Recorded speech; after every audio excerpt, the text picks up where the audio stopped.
Yuk jadi bagian dari dakwah kami. Dukung operasional dakwah dan sosial kami, raih pahala amal jariah yang terus mengalir sampai hari kiamat. Assalamualaikum warahmatullahi wabarakatuh. Alhamdulillah, selalu saja lisan kita memuji Sang Pencipta Allah atas segala nikmat yang dilimpahkan kepada kita, terutama nikmat Islam dan iman yang dengannya kita bisa mengenal siapa Tuhan kita Allah, dan akhirnya mendatangkan efek kita jadi patuh, mengerjakan apa yang diperintahkan, menikmati apa yang dihalalkan, dan juga meninggalkan apa yang dilarang. Dan tentu pelengkapnya cukup banyak, dari kesehatan, keluangan waktu, harta, pasangan hidup, keturunan, dan segala macam kebutuhan untuk roda kehidupan di muka bumi ini, yang Allah subhanahu wa ta'ala meminta kita agar menikmati dan berterima kasih kepadanya. Oleh karena itu, selalulah membasahi dan bibir kita dengan kalimat pujian Alhamdulillah. Selanjutnya kita panjatkan salam hormat kita kepada manusia yang telah diutus oleh Allah subhanahu wa ta'ala kepada kita semua. Manusia yang telah disempurnakan jalur nasabnya, fisiknya, ilmunya, sebaik-baik suri tauladan, orang yang sudah sukses menjadi suami, menjadi ayah, menjadi sahabat, menjadi saudagar, menjadi politikus. Dan Allah subhanahu wa ta'ala memerintahkan kita untuk mencontohi manusia terbaik ini, serta juga salam hormat yang kita ucapkan kepada beliau akan dijadikan ibadah oleh Allah subhanahu wa ta'ala, dan satu kali salam hormat dibalas dengan 10 rahmat, sementara rahmat Allah subhanahu wa ta'ala meliputi segala sesuatunya.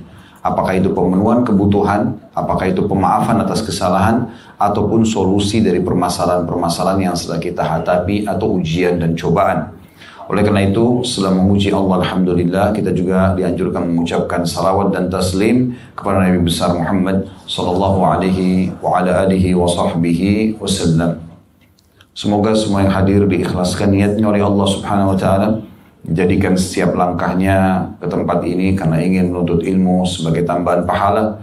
Semoga seluruh hajat-hajatnya dikabulkan oleh Allah subhanahu wa ta'ala, dan dosa-dosanya juga dimaafkan tentunya. Allahumma amin.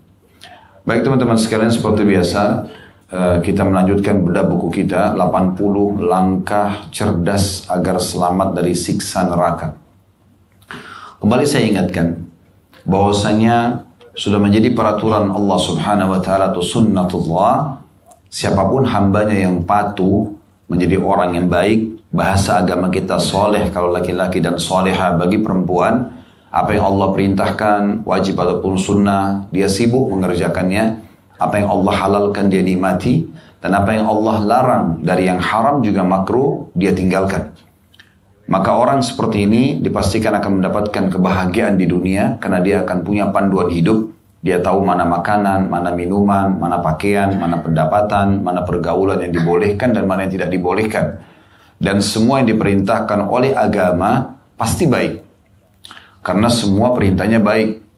Apapun yang diperintahkan itu dari jujur, amanah, tanggung jawab, bakti sama orang tua, jenguk orang sakit, berdoa, berzikir, senyum, bersedekah, dan segala macam hal, semuanya baik. Dan dijanjikan banyak sekali keutamaan-keutamaan yang bisa kita dapatkan. Bahkan bisa kita katakan tidak ada perintah dalam agama ini kecuali pasti diikuti dengan janji positif. Artinya kita akan pasti dapat balasannya. Begitu juga kita dilarang hal-hal yang buruk. Menggibah, memfitnah, memukul, mencuri, membunuh. Apa saja yang buruk-buruk yang memang manusia sudah tahu secara alami itu tidak baik. Maka diancam oleh Allah subhanahu wa ta'ala, dan juga akan mendapatkan hukuman kalau orang tetap melaksanakannya kalau tidak bertaubat. Maka orang kalau mengikuti agama Allah ini pasti akan baik. Dan ujung-ujungnya nanti di akhirat akan mendapatkan surga yang abadi. Artinya tempat kenikmatan yang abadi. Kalau di dunia ini kepemilikan kita hanya sementara. Walaupun sertifikat tanah atas nama Bapak Ibu sekalian, maka itu hanya sementara. Kalau kita meninggal nanti akan menjadi warisan bagi ahli waris, dan mereka akan membaginya serta pindah nama ke nama orang lain. Dan terus menerus seperti itu. Di dunia seperti itu. Mobil kita juga walaupun STNK-nya atas nama kita tetap aja hanya sementara. Pada saat kita meninggal akan dibagi warisan. Dan seterusnya. Tapi di akhirat nanti di surga, selalu Allah subhanahu wa ta'ala ikutkan surga dengan kalimat atau kata-kata khalidina fiha. Kekal selamanya di sana. Sekali kita memiliki istana di surga, selamanya milik kita. Apapun fasilitas yang Allah berikan di sana, Anda bisa baca dalam 2 surah yang berdekatan.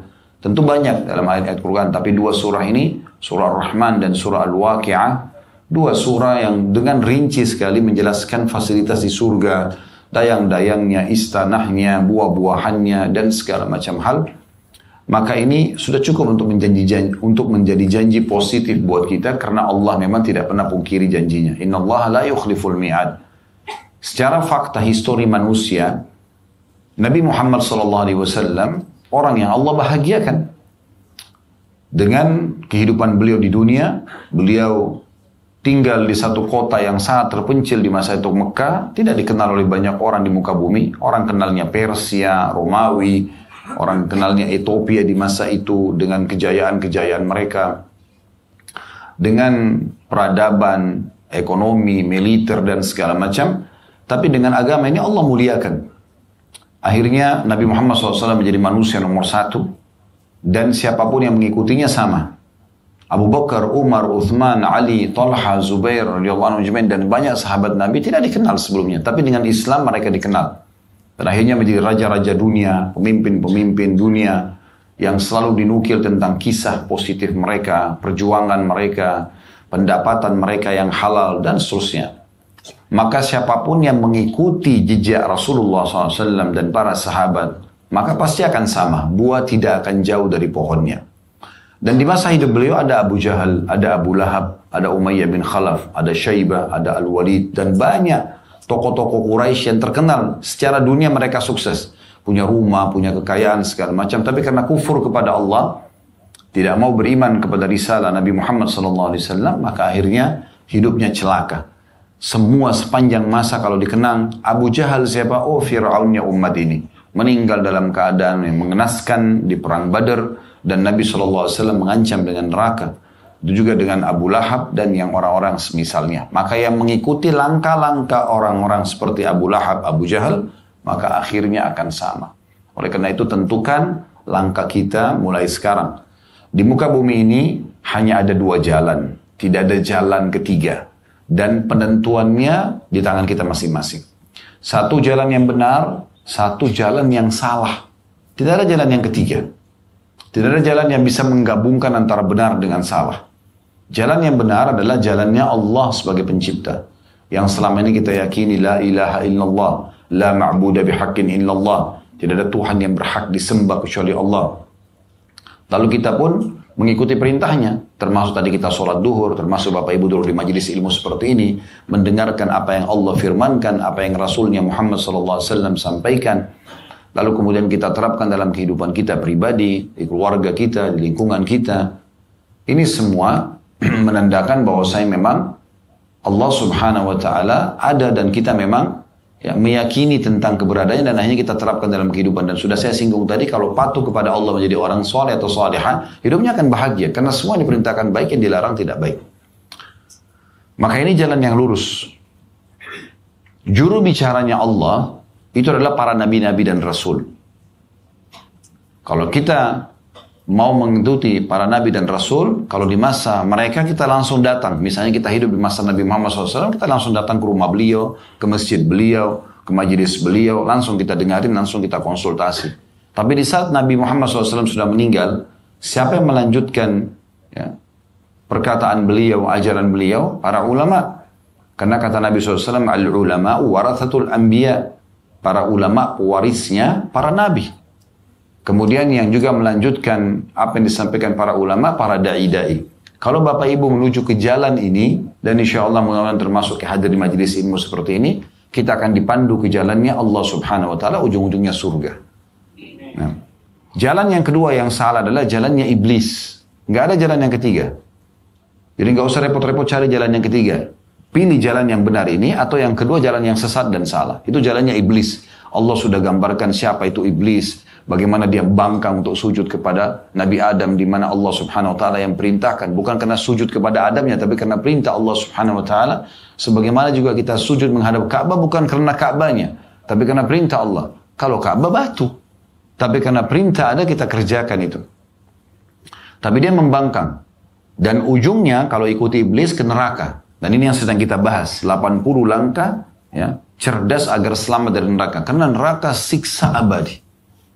Tidak ada kematian, tidak ada kasih sayang, tidak ada toleransi, nggak ada. Sekali masuk di sana sudah disiksa, ya, dan sulit. Kalau dia orang muslim, asi, ahli maksiat, tidak sempat taubat, dibersihkan dosanya, nanti masuk surga. Kalau dia orang kafir, munafik, kekal selamanya. Allah juga sering ikutkan neraka dengan kata-kata sama dengan surga tadi, khalidina fiha, kekal selamanya di dalam. Dan ini jalan yang salah. Juru bicaranya iblis, dukun, peramal, penyamun, penyihir, kemudian para ahli maksiat. Kalau teman-teman menuju ke jalan mereka, konsultasi dengan mereka, berteman sama mereka, dibawa ke jalan iblis, ujungnya neraka. Tentukan dari sekarang. Dan sudah sering kami ingatkan dari awal kita bahas buku ini, dan sebelumnya juga kita pernah bahas tentang masalah buku hijrah, dan alhamdulillah sudah selesai waktu itu kita bedah. Bagaimana saya mengajak diri saya dan Bapak Ibu sekalian, kalau Anda mau jadi orang baik, orang yang menentukan jalan ke jalan Allah, jangan setengah-setengah. Harus kalian jadi orang soleh, soleh sekalian, 100%. Orang soleha, soleha sekalian. Kenapa masih mencampur adukan antara jalan Allah dengan jalan syaitan? Kenapa masih mencampur adukan antara ketaatan dengan kemaksiatan? Untuk apa? Gitu. Kenapa nggak sekalian aja menjadi orang yang patuh? Dan akhirnya kita akan selamat. Toh kita juga bahagia. Saya sarankan ada judul ceramah kami, bisa diikuti di playlist YouTube kami di Khalid Basalamah Official itu, di playlistnya di YouTube itu judulnya Indahnya Menjadi Orang Soleh. Belasan poin di situ kami jelaskan tentang manfaatnya orang jadi orang soleh. Banyak sekali. Mungkin kita tidak bahas sekarang karena ini ada tema khusus ya, bahas masalah itu. Tapi ini gambaran saja. Jadi sangat indah. Dan bagaimana celakanya orang yang menjadi ahli maksiat dan juga orang kafir. Celaka mereka itu sebenarnya. Kalaupun Anda lihat secara kasat mata, oh mobilnya bagus, rumahnya bagus, itu cuma kasat mata. Berapa banyak permasalahan dalam hidup mereka hadapi tidak menemukan solusinya. Dan berapa banyak masalah yang dihadapi oleh seorang mukmin, mukminah, mereka temukan solusi karena mereka berpegang pada agama Allah Subhanahu wa ta'ala. Ini poin penting sekali untuk selalu digarisbawahi. Nah, kita akan bahas insyaAllah pada kesempatan siang hari ini, semoga Allah berkahi, dari 80 langkah cerdas agar selamat dari neraka itu, poin ke-18 atau langkah ke-18. Pertemuan kita yang lalu, di bulan lalu, kita sudah membahas langkah ke-17 masalah menunaikan hajat kaum muslimin. Ini tidak kita ulangi lagi, kita akan masuk langsung insya Allah ke-18 ini, teguh di atas agama. Agar lebih jelas judul ini, kita akan bacakan dulu, seperti biasa, apa yang diinginkan oleh penulis di poin ini. Di halaman 31 ya, penulis mengangkat dalil pertama sabda Nabi SAW. Bunyinya, Al-mutamassiku bisunnati inda ikhtilafi ummati kalqabili alal jamri. Artinya, orang yang memegang teguh sunnahku, kata Nabi, ajaran-ajaranku, panduan-panduanku, tuntunan-tuntunanku, saat umatku berselisih, justru banyak sekali yang melakukan pelanggaran-pelanggaran yang tidak sesuai dengan sunnah, seperti orang yang memegang bara api. Seperti orang yang memegang bara api. Ini akan kita jelaskan insya Allah ya. Saya bacakan dulu dalil selanjutnya, karena ini seirama. Di halaman 32-nya, juga penulis mengangkat sabda Nabi SAW, Ya'ti 'alan nasi zamanun as-sabiru fihim ala dinihi kalqabidi 'alal jamri. Artinya, akan datang nanti kepada manusia suatu masa di mana orang-orang yang bersabar dalam memegang agamanya di antara mereka seperti orang yang memegang bara api. Kemudian yang terakhir yang diangkat oleh penulis adalah sabda Nabi SAW. Tentu hadits-hadits ini semua ada footnote di bawah ya. Jadi Bapak Ibu bisa lihat di situ seperti hadits tadi. Maaf saya belum sempat sebutkan. Di hadits pertama kita tadi di halaman 31 itu ada footnote nomor 24 hadits riwayat Hakim dan dihasankan oleh Syekh Albani. Hadits yang kedua yang saya bacakan tadi adalah ada footnote nomor 25 hadits riwayat Tirmidzi disahihkan oleh Syekh Albani. Dan hadits ketiga yang saya bacakan sekarang ini kata Nabi SAW, Inna min waraikum zamana sabrin. Lil mutamassiki fihi ajru khamsina syahida. Titik-titik lalu dikatakan minkum. Terjemahannya, kata Nabi SAW, di masa setelah kalian akan ada zaman yang sulit. Maksudnya Nabi SAW bersabda kepada para sahabatnya. Ya. Setelah nanti kalian meninggal, wahai para sahabatku, akan ada masa-masa sulit buat umat ini. Siapa yang berpegang teguh kepada agamanya pada zaman itu, baginya pahala 50 orang mati syahid dari kalian. Maksudnya dari kalangan sahabat. Lalu penulis mengatakan, ya Allah, zat yang membolak-balikan hati, teguhkanlah hati kami di atas agamamu dan sunnah nabimu. Baik. Ini seperti biasa, metode yang kami gunakan, kami bacakan dulu apa yang ditulis oleh penulis, karena beliau menyebutkan intisari saja, lalu kita akan jelaskan panjang lebar insya Allah melalui syarah atau penjelasan. Tadi ada buku kecil saya bagikan ya. Ini saya harapkan buku bukan cuma sekedar gembira karena dibagi cuma-cuma, tetapi memang buku itu untuk dibaca. Ya. Apalagi kalau bukunya lebih besar dari ini, biasanya masih pakai plastik, plastiknya dibuka dulu, ya. Bukan beli lalu ditumpuk di lemari, di rak. Buku untuk dibaca. Dibuka plastiknya, dan kalau mau tepat baca buku, mulai dari daftar isi dulu. Daftar isi berarti inti yang akan dibahas dalam buku itu. Karena kita sedang membahas sunnah, maka saya melihat buku ini yang paling tepat untuk dibaca. Bukunya judulnya Jangan Tinggalkan Sunnah, terbitan Pustaka Ibnu Umar. Ini bukan penerbitnya kami. Saya juga tidak ada hubungannya di sini mengendorse buku ini, tidak ada. Ini karena Allah Subhanahu wa taala saja. Buku ini karena saya lihat sesuai dengan tema kita, maka kita akan baca nanti isi buku ini untuk lebih jelasnya, ya. Baik, sebelum kita baca buku ini, Bapak Ibu sekalian, saya ingin memberikan gambaran umum dulu. Allah Subhanahu wa taala memang tidak menampakkan dirinya karena kemahasempurnaannya, dan tentu Allah Subhanahu wa taala memiliki hikmah-hikmah. Kenapa Allah belum menampakkan dirinya untuk kita di dunia ini? Bahkan para nabi-nabi pun belum melihat Allah Subhanahu wa taala secara langsung. Makanya Nabi Musa alaihissalam pada saat diajak berbicara oleh Allah di daerah Tursina di Mesir, maka dia hanya melihat api di pohon. Lalu Allah menjelaskan dalam Al-Quran, Innani anallah. Sesungguhnya aku adalah Allah, hai Musa.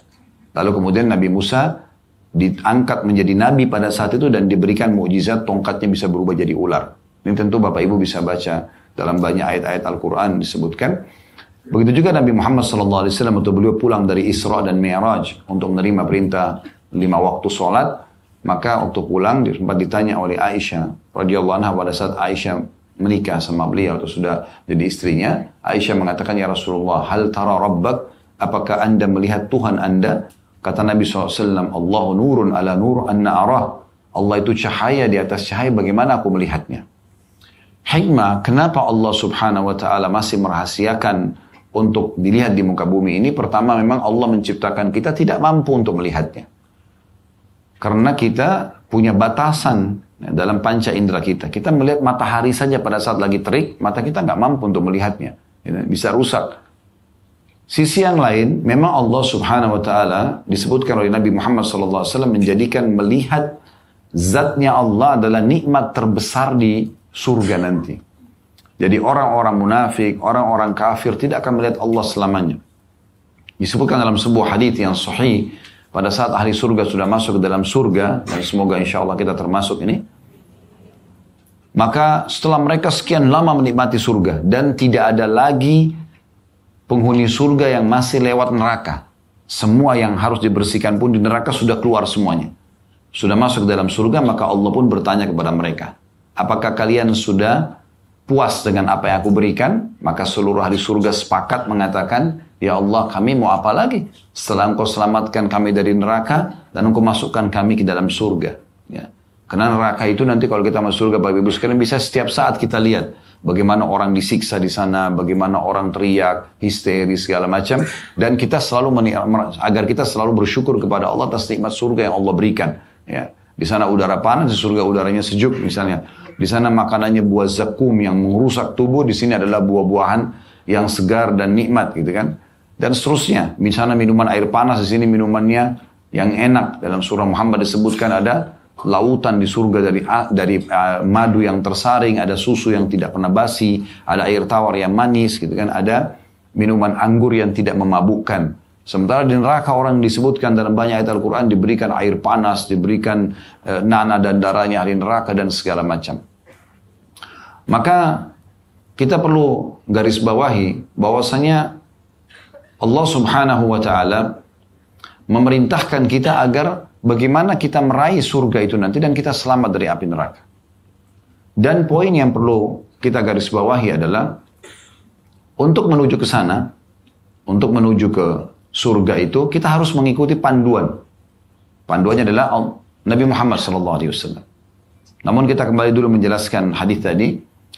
Kalau sudah masuk semuanya ahli surga ke dalam surga, termasuk yang terakhir dari neraka, yang sudah dibersihkan dosanya, maka Allah bertanya apakah ada nikmat, apakah kalian sudah puas dan aku berikan? Kata para ahli surga, nikmat apa lagi ya Allah setelah engkau selamatkan kami dari neraka dan engkau masukkan kami ke dalam surga. Maka pada saat itu pun kata Nabi SAW, Allah mengangkat hijabnya. Ya, pembatas antara dia dengan hamba-hambanya. Itu pertama kali. Ya. Maka pada saat itu seluruh ahli surga melihat kepada Allah secara langsung dan mereka pun mengatakan, ya Allah tidak ada nikmat yang mengalahkan melihat wajahmu yang mulia.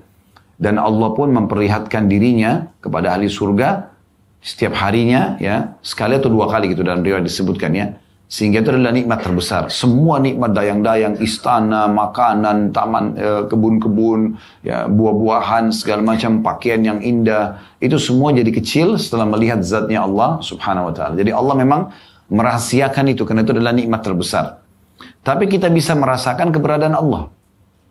Dari mana semua ini pergantian siang malam? Dari mana hujan turun? Dari mana populasi manusia? Kita sendiri ini siapa yang menata bulu-bulu yang ada di alis kita misalnya, atau rambut yang ada di kepala kita? Siapa yang membentuk jari-jari kita ini? Dari mana sebenarnya? Tidak ada orang yang bisa mengaku bahwasanya dia yang menciptakan itu. Bahkan Fir'aun pun yang mengaku sebagai Tuhan tidak pernah mengatakan, oh saya menciptakan kalian. Dia tidak bisa bilang itu. Karena memang pencipta itu pasti akan mengerucut kepada satu zat yang maha sempurna dan tidak pernah ada yang mengakui itu dengan bukti-bukti kecuali Allah Subhanahu wa Ta'ala.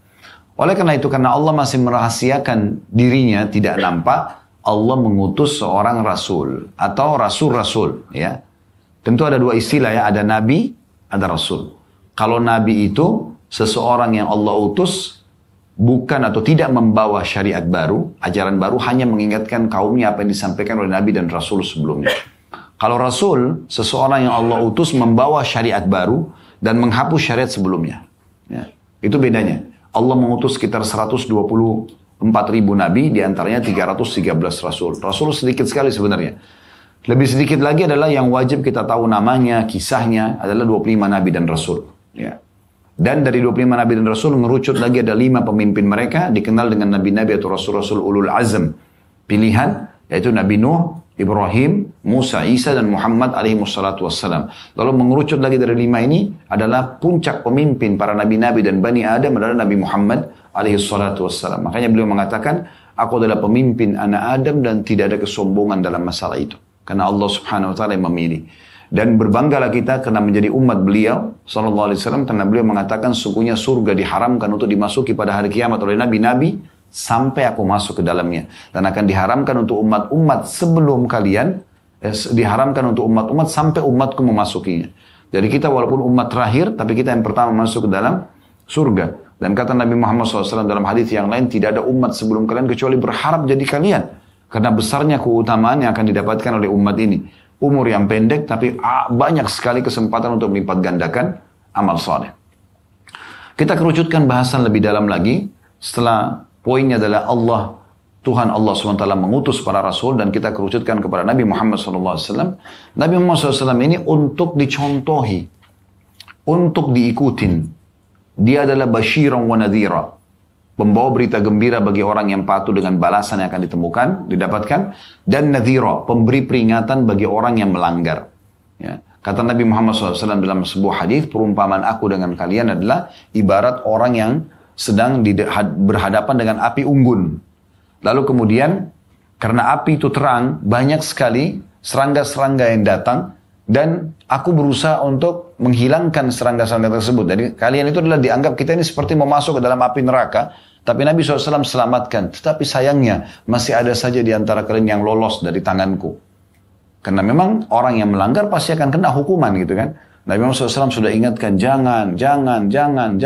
Ya, ini umur sebentar akan meninggal, akan ada hisabnya. Tapi maksud saja ada orang yang pilih untuk membangkang. Nah, seperti itu kurang lebih. Jadi fungsi Nabi Muhammad SAW adalah untuk menyampaikan berita gembira bagi orang yang patuh dan juga ancaman bagi orang yang melanggar. Orang yang menciplak hidup beliau akan mendapatkan panduan hidup yang terbaik dan juga akan patuh kepada Allah Subhanahu wa taala. Jadi ini poinnya. Tadi yang disebutkan 3 buah hadis, kata Nabi Muhammad SAW nanti akan ada zaman. Kenapa beliau mengatakan akan ada zaman? Karena di zaman beliau, semua sahabatnya itu sangat suka dengan hadis dan penyampaian Nabi SAW. Apa yang Nabi sampaikan, Allah berfirman begini, lakukanlah, kerjakanlah, tinggalkanlah. Mereka selalu berlumba-lumba untuk mengejar dan orang yang pertama melaksanakan. Tapi Nabi SAW mengatakan, nanti ada zaman setelah kalian meninggal, para sahabat beliau. Akan datang waktu nanti orang yang berpegang pada sunnahku, perintahku justru seperti orang yang memegang bara api. Maksudnya apa? Di zaman itu nanti akan sulit sekali orang kalau mau menjaga kemurnian ajaran Nabi SAW. Dan ini termasuk di masa kita. Ya. Kalau orang berusaha untuk menjaga sunnah-sunnah Nabi SAW, oh ini garis keras. Ya. Ini begini dan begitu. Padahal ini Rasulullah bersabda. Tidak mau didengar. Sulit sekali untuk berpegang. Bahkan akan ada banyak tuduhan-tuduhan yang dilemparkan. Itu biasa. Nabi SAW sudah sampaikan, tetapi kalau kita bersabar dan berpegang teguh di atas sunnah Nabi, ajaran-ajaran Nabi, justru di masa-masa yang sulit, itu mendapatkan pahala 50 orang mati syahid dari sahabat Nabi. Sementara sahabat Nabi itu kedudukannya sangat mulia. Nah ini yang sedang disinggung dalam hadis tersebut. Ya, dalam hadis tadi yang sudah kita bacakan. Baik, kita akan coba buka buku ini yang tadi saya bagikan. Buku ini terbagi menjadi 2 bahagian ya Bapak Ibu sekalian. Kalau Anda lihat di lembaran awal sekali, itu judul asalnya dari bahasa Arab adalah Aina anta min fi'lis sunan. Terjemahan letter-letternya itu, mana kamu dari aplikasi atau melaksanakan sunnah-sunnah. Ya, begitu kurang lebih. Di situ ditulis ya, karyanya Azhari Ahmad Mahmud. Ini setengah buku kurang lebih. Dan setengah buku tersisa itu adalah Syekh Muhammad bin Salih Al-Utsaimin. Jadi ada 2. Tentu kalau kita baca semua ini walaupun Anda lihat kecil, tidak akan cukup 2-3 jam. Tetapi saya akan ambil intisarinya. Kita akan baca ya lembaran-lembaran pertama dari tulisan Azhari Ahmad Mahmud ini kurang lebih nanti sampai dari halaman ya, awalnya, maksudnya awal bahasannya ya. Itu tepatnya di halaman 5 nanti dari Muqaddimah sampai halaman 21-an. Setelah itu kita akan pindah ke tulisan Syekh Utsaimin rahimahullah itu di halaman 40. Kita akan bahas 2-3 lembar di situ insyaallah. Yang penting saya melihat ini intisarinya. Selebihnya nanti Bapak Ibu saya sarankan untuk baca di rumah ya. Karena selebihnya cukup banyak contoh-contoh yang ditulis oleh penulis. Kami juga sarankan buku-buku kecil seperti ini. Kalau Bapak Ibu nanti insya Allah lihat ada manfaatnya, tentu pasti ada manfaatnya. Maka jangan hanya cukup di tangan kita. Saya memberikan contoh pada hari ini, saya berikan Bapak Ibu silakan ini, cuma-cuma dibawa pulang. Tapi harapan kami adalah selain dibaca, juga Bapak Ibu bisa mencontohi perbuatan ini. Maksudnya, beli buku-buku seperti ini. Yang mudah dibaca, simple, ringan, harganya murah. Ya, bawa. Ibu taruh di tasnya, Bapak mungkin ditaruh di tasnya, ya. Kalau misalnya kita jalan bawa 3, 4, 5, 10 buku. Ya. Kemudian bagikan kepada orang-orang. Sebar luaskan. Kita subhanallah tidak mudah untuk menulis buku Bapak Ibu sekalian. Saya berapa kali duduk untuk susun buku supaya bisa selesai misalnya dalam satu fase waktu. Itu tidak mudah, tidak semudah itu. Kadang-kadang sudah selesai ditulis, oh masih teringat ada dalil yang lain. Oh masih ada kisah ini mau dimasukkan. Cukup waktu lama gitu kan. Jadi kalau ada ulama sudah menulis buku seperti ini dan sudah diterjemahkan, kenapa kita nggak maksimalkan? Tinggal dengan modal 10 ribu, 15 ribu rupiah, beli kita sebarluaskan. Ilmu itu amal jariah yang paling besar. Karena sekali orang tahu, kita akan panen pahala, apalagi kalau dia amalkan. Kalau makanan, minuman kita kasih kan habis pada saat itu. Pakaian juga bisa rapuh, tapi kalau ilmu tidak. Selama dia hidup akan bermanfaat, apalagi kalau dia amalkan, apalagi kalau dia ajarkan. Maka sangat besar. Jadi jangan sia-siakan, selalu saja berbagi ilmu. Nah, mumpung ada buku-buku kecil seperti ini. Kalau buku besar kan butuh waktu untuk dibaca ya. Biasanya juga orang pemula cukup malas untuk baca. Tapi kalau buku-buku kecil begini, insya Allah aman ya. Baik, saya akan bacakan di mukaddimah buku ini, di halaman 5. Saya tidak baca lagi yang tahmid dan salawatnya, karena kita sudah buka tadi ya, dengan tahmid dan salawat. Maka langsung saja, saudaraku sama muslim, kata penulis, sungguh Allah Ta'ala telah mengutus nabinya, N-nya besar, kata ganti Allah, sallallahu alaihi wasallam, sebagai penyeru ke jalan yang lurus. Jadi Nabi Muhammad SAW diutus untuk menyeru kepada jalan yang lurus, maksudnya mengikuti lurus sesuai dengan apa yang dipandang oleh Allah Subhanahu wa Ta'ala. Dan petunjuk yang lurus juga. Jadi jalannya lurus serta panduannya juga jelas dan lurus. Barang siapa yang mengikutinya, maka ia mendapat petunjuk dan selamat. Siapa yang menyelisih jalannya, maka ia sesat dan bisa binasa. Beliau SAW adalah pelita yang menerangi dan bukti yang pasti.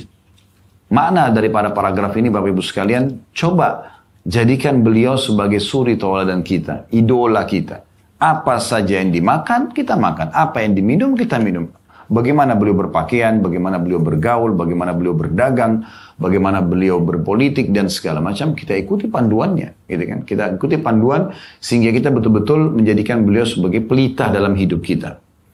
Jangan pernah makan, jangan pernah minum, jangan pernah bergaul, jangan pernah bekerja, jangan pernah beraktivitas apapun kecuali sudah menanyakan apakah Rasulullah Sallallahu Alaihi Wasallam menyukainya, memerintahkannya, terutama dalam ibadah. Ya. Kalau aktivitas kita di urusan dunia ini, mungkin masih ada pilihan ya. Karena mungkin Pak, makanan itu tidak semua sama di wilayah. Mungkin di Madinah dulu, di masa Nabi SAW, orang mayoritasnya makan kurma. Kalau kita mungkin di Indonesia makan nasi, misalnya makanan pokoknya. Yang penting konsepnya halal. Tapi kalau dalam ibadah, apalagi yang sudah baku, nggak boleh kita nambah-nambah. Ya. Nggak boleh kita melanggar Rasulullah SAW. Saya sebelum melanjutkan bacaan ini, saya ingin menambahkan poin dulu. Pelanggaran itu ada 3 Bapak Ibu sekalian. Pelanggaran ada 3. Ya. Pelanggaran yang pertama, pelanggaran ada 2, bukan 3. Ada pelanggaran 2. Pelanggaran yang pertama adalah pelanggaran yang umum orang sudah tahu. Seperti misalnya, dia melanggar apa yang diperintahkan tidak dikerjakan, atau apa yang dilarang, ya, dia langgar. Misal contoh, ada orang kerja di satu perusahaan. Perusahaan memberikan penentuan waktu, datang jam 8 pagi, keluar jam 5 sore. Tapi staff ini datang jam 9, keluar jam 4 sore. Melanggar. Ini sudah orang semua tahu. Oh, ini pasti melanggar nih misalnya. Tapi ada pelanggaran yang kedua. Ya, ini tadi saya keliru bilang 3 tapi 2 ya. Pelanggaran yang kedua, yang banyak orang tidak tahu kalau itu pelanggaran. Yaitu mengerjakan apa yang tidak diperintahkan. Jadi misal contoh, ini sering saya kasih contoh dalam pengajian-pengajian supaya mudah difahami. Kalau seandainya kita bekerja di satu perusahaan dan kemudian kita duduk nih di meja, perusahaan sudah kasih, ini tempat meja Anda, ini laptopnya misalnya, ini perangkat-perangkat kita kerjalah. Ruangan itu juga tempat kita duduk di situ misalnya. Pada saat kita sudah diterima kerja, muncul inisiatif kita misalnya, menganggap tembok ruangan ini kok krem ya. Saya kurang suka. Saya sukanya warna biru misal. Ini misal saja. Lalu kemudian kita ambil inisiatif sendiri. Beli cat yang mahal pun. Lalu cat mengubah jadi warna biru. Pelanggaran bukan? Kan baik niatnya kan? Dia mau berkorban buat perusahaannya. Tapi perusahaan tidak pernah minta. Oh kayaknya di depan pintu kantor ini bagus nih kalau ada karpet kuning. Misal, dia beli pakai duitnya. Dengan dia suka misalnya. Perusahaan tidak pernah suruh dia. Gitu kan? Ini juga termasuk pelanggaran. Perusahaan suruh ditahkan seorang staf ke satu arah. Beli satu produk misalnya. Atau meeting di sebuah tempat. Tapi dia belok-belok sana sini. Dia tidak to the point. Atau masih mengerjakan yang lain. Atau bahkan mungkin ditinggalkan apa yang diperintahkan oleh perusahaan. Dia malah buat yang lain dengan pertimbangan. Oh ini baik menurut saya. Gak mungkin. Itu pelanggaran. Nah ini poin penting teman-teman sekalian. Jadi Rasulullah SAW tidak meninggal dunia kecuali sudah menyampaikan semuanya. Semuanya yang kita butuhkan. Agama ini gak butuh tambahan. Tinggal kita terapkan, selesai. kita akan dapat pahalanya. Karena yang sudah pasti ada panduannya. Kalau teman-teman coba-coba, kayaknya ini baik nih. Walaupun Rasulullah nggak contohin, nggak apa-apa. Dalam ibadah, maka nggak diterima. Percuma aja, waktu kita sia-sia, energi kita sia-sia, kalau kita keluarin harta sia-sia, gitu kan. Nggak ada gunanya. Coba mulai sekarang murnikan ajaran Rasulullah SAW. Sekarang saya mau ziarah kubur. Baik, sebelum ziarah kubur tanya, Rasulullah SAW ziarah kubur seperti apa? Lalu seperti begitu, ciplak apa adanya. Oh, beliau datang ke kuburan Baqi di Madinah. Beliau ucapkan salam dan mendoakan. Kemudian beliau pulang. Selesai. Tidak disebutkan Nabi SAW bawa bunga-bunga di kuburan. Siram air. Nggak pernah ada riwayat itu. Tapi kan Ustaz, pernah Nabi SAW lewat kuburan dalam riwayat yang sahih. Beliau pernah minta kepada sahabat pelapa kurma. Lalu ditancapin di kuburan. Lalu Nabi SAW bilang, ya, kedua atau penghuni kuburan ini akan diringankan siksa kuburannya selama pelapa kurma ini belum kering. Kalau ini dikenal oleh para ulama dengan khususiyatun Nabi SAW. Ini khusus buat Nabi. Karena Nabi nggak letakkan pelapa kurma di semua kuburan. Nabi hanya kebetulan lewat di sebuah kuburan, kemudian beliau mendapatkan izin oleh Allah Subhanahu wa taala untuk meringankan kuburan, siksa kubur untuk penghuni kubur di situ pada saat itu dengan beliau menancapkan pelapa kurma. Tapi beliau tidak pernah, kan banyak bunga ya, tapi Nabi tidak pernah dalam riwayat itu masuk taruh bunga di atas kuburan. Pertanyaan sederhana, lalu kenapa kita taburin bunga? Kan baik Ustaz. Nah, ini masalahnya nih. Berarti baik di mata kita, bukan di mata agama. Nah, ini masalahnya. Coba jaga kemurnian. Datang, ucapin salam. Nabi SAW ajarkan banyak doa kan? Dalam hadis-hadis yang sahih, Nabi SAW kalau lewat kuburan mengucapkan Assalamualaikum ahlul kubur. Semoga keselamatan tercurahkan untuk kalian penghuni kuburan. Yakfirullah lana walakum. Semoga Allah maafkan kami dan kalian juga. Ya. Antum salafuna wa nahnu bil athar. Kalian telah mendahului kami dan kami akan menyusul kalian. Dalam riwayat lain, Assalamualaikum dara qaumin muslimin. Assalamualaikum dara qaumin mu'minin. Semoga keselamatan tercurahkan untuk kalian penghuni negeri orang-orang beriman. Ya. Wa atakum ma tu'adun, telah datang pada kalian apa yang Allah janjikan untuk kalian, maksudnya kematian. Gadan mu'ajjalun, sampai batas waktu yang sudah Allah tentukan. Wa inna insyaallah bikum lahiqun, dan kami akan menyusul kalian. Karena ada adabnya. Dan ada beberapa doa lagi yang Nabi SAW ajarkan gitu kan, yang mirip-mirip seperti ini. Kemudian Nabi SAW setelah mendoakan, beliau pulang. Beliau suruh kita ziarah kubur, ngambil pelajaran dari situ. Tapi subhanallah banyak orang yang melakukan hal yang menurut dia baik, tapi belum tentu menurut syariat. Gitu kan? Kuburan dipasangin lampu, dipasangin bangunan. Ini dari mana? Nabi SAW tidak pernah contohkan. Bahkan Nabi SAW bilang, Anda bisa cari, ketik-ketik di Google saja, riwayat, larangan Nabi, ya pesan Nabi untuk kepada Ali bin Abi Thalib tentang kuburan. Akan keluar riwayat itu. Nabi SAW berpesan, wahai Ali, saya wasiatkan kepadamu, jangan kau temukan kuburan kecuali kau samaratakan dengan tanah. Jangan ditulisin, jangan dibangunin, jangan diwarnain. Memang Nabi bilang begitu. Maka itu contohnya. Jadi tidak perlu kita berpikir, oh kalau kuburannya ini kurang bagus, berarti nanti dia juga dibawa sedih. Nggak ada hubungannya. Bahagia atau sedih orang di dalam kuburan itu karena amalnya. Walaupun kuburannya dari marmer, kalau dia ahli maksiat disiksa di kubur. Sederhananya begitu. Itu contoh. Jadi tidak ada salahnya kita bertanya, Bapak Ibu kerjain ini, baik Ustaz, ada dalilnya enggak? Ada enggak panduannya? Kami mau tahu. Allah berfirman, Rasulullah bersabda, pernah sahabat sampaikan, supaya kami enggak salah. Itu aja sebenarnya. Oh enggak, kerjain aja. Ini sudah perintah saya. Enggak bisa. Kan gitu. Kita orang Muslim punya panduan. Lalu untuk apa fungsinya wahyu? Untuk apa Al-Quran turun? Untuk apa Rasulullah SAW menyampaikan, gitu kan? Nanti Bapak Ibu akan lihat di sini ya, statement para sahabat tegas sekali berhubungan dengan masalah ini. Itu di masa mereka, apalagi di masa kita. Nanti akan kita bacakan ya, supaya jelas dalam buku ini. Baik, jadi itu contoh pelanggaran yang ada terjadi. Tidak cukup dengan ini baik, tapi harus baik di mata Allah dan Rasulnya. Dan coba murnikan agama itu. Yang ada perintahnya, kerjakan. Yang tidak ada perintahnya, jangan dikerjakan. Jangan buat-buat, selesai. Agama sudah sempurna. Ya. Sibukkan diri saja.